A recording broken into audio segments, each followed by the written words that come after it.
Matric পৰীক্ষাটোতো আপোনালোকে গমেই পালে যে কংগ্ৰেছৰ এজন প্ৰাক্তন বিষয়ববীয়াই যি এতিয়া প্ৰধান শিক্ষক তেওঁ গোটেইখিনি প্ৰশ্ন কাকত ফাদিল কৰি দিছিলে। গতিকে এতিয়া আমি চাব লাগিব যে এইটো টকা পইচাৰ কাৰণে কৰিছিল নে ৰাজনৈতিক উদ্দেশ্যত কৰিছিল। ছাত্ৰ-ছাত্ৰী পৰীক্ষা দিব ভাল কৰি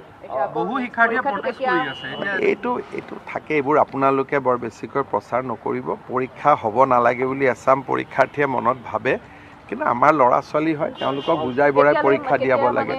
28 আৰু 1 তাৰিখে দিছে। মুখ্যমন্ত্ৰীয়ে এনেকৈ ক'লে নহ'ব নহয়, নামটোৱে ক'ব লাগিব।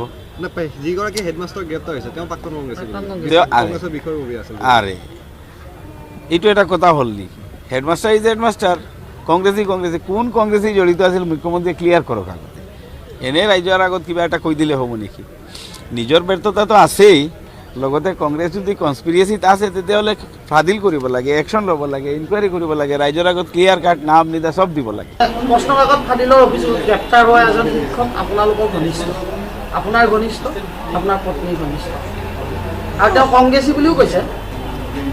আমাৰ যি 3জন গ্ৰেপ্তাৰ কৰিছে তাৰে এজনৰ নাম ওলাইছে যে তেওঁতো বৰ্তমান আমাৰ আগতেতো প্ৰায়বিলাক মানে কংগ্ৰেছী আছিলে।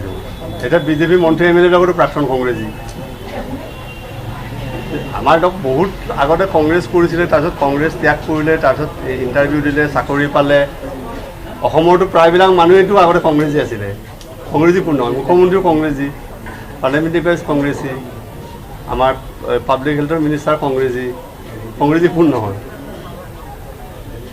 কিন্তু আমাৰ ঘনিষ্ঠ বুলি নহয়, লখিমপুৰ জিলাৰ প্ৰায়বিলাক নেতা কৰ্মীৰ লগতে আমাৰ ঘনিষ্ঠ।